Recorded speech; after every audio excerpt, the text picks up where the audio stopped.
বলতে বলতে এমন হয়ে গেল লুঙ্গি পরার কথাটা আর বলাই হলো না। কথা বুঝতে পেরেছেন? শবে বরাতের কথা বলতে বলতে এমন হয়ে গেল যে 5 ওয়াক্ত নামাজ বোধহয় আর দরকারই নেই, এরকম অবস্থা।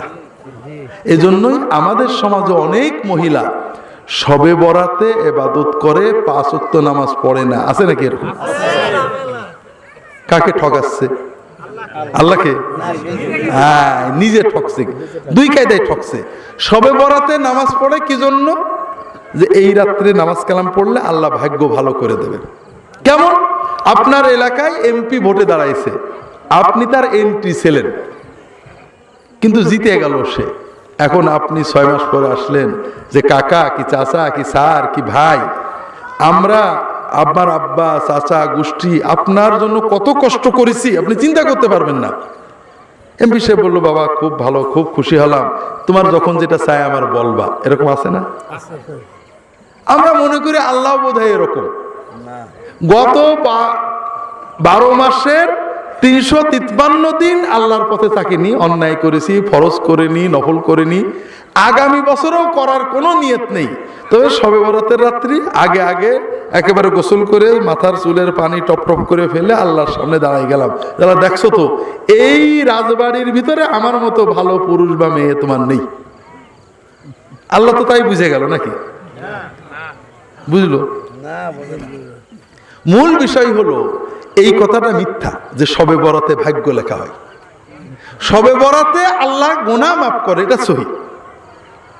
ভাগ্য ভালো করতে গেলে শবে বরাত না, ভাগ্য ভালো করতে গেলে প্রথমেই যে কথা বলেছি, আব্বা আম্মা সহ রক্ত সম্পর্কের আত্মীয়র হক আদায় করতে হবে, তাহলে আল্লাহ আয়ুও বাড়িয়ে দেবেন, রিজিকেও বরকত দেবেন।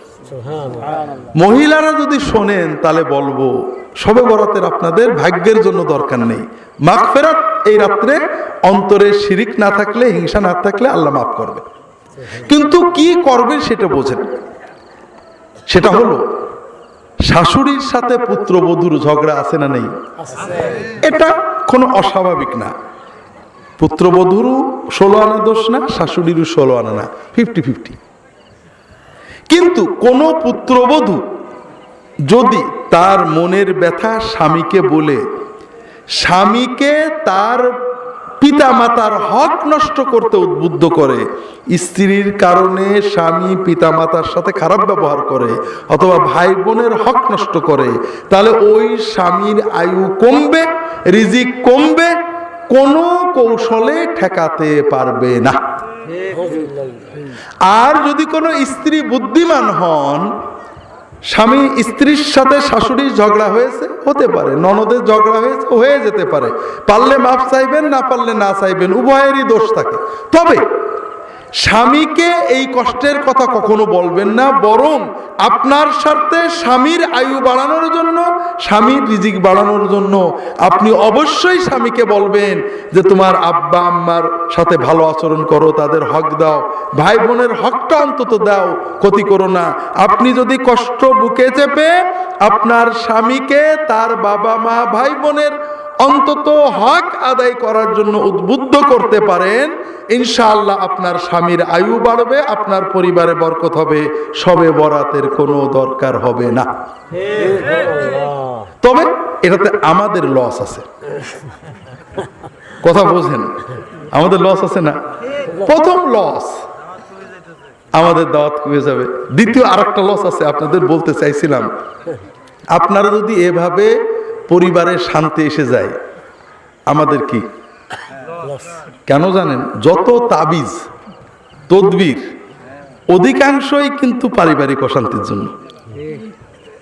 এতে আমাদের টাকাও মানুষ বেশি দেয়।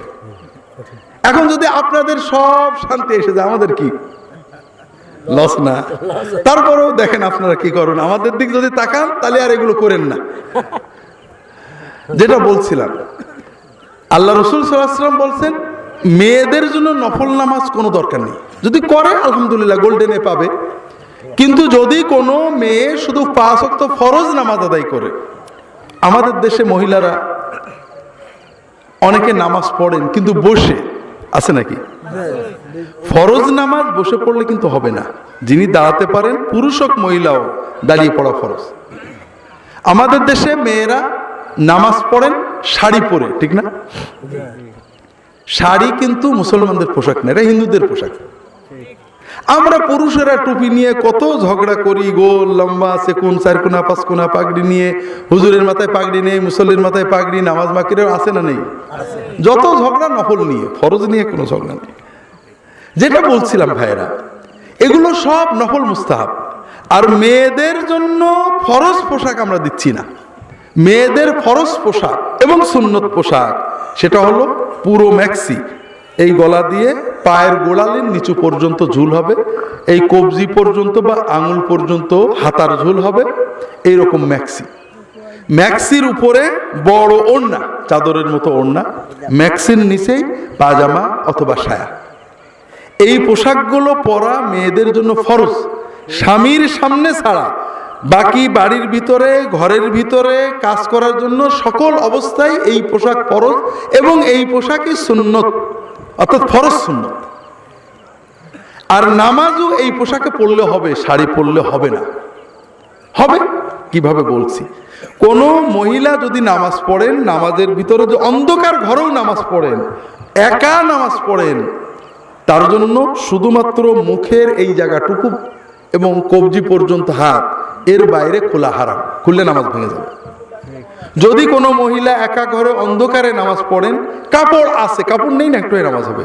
আপনার কাপড় নেই ন্যাংটোয় নামাজ পড়বেন, কিন্তু কাপড় আছে, প্যান্ট একটা পরেছেন লুজ করে, রুকু দিতে গেলে নাবির খানিক নিচে নেমে যায়, নামাজ হবে নাকি?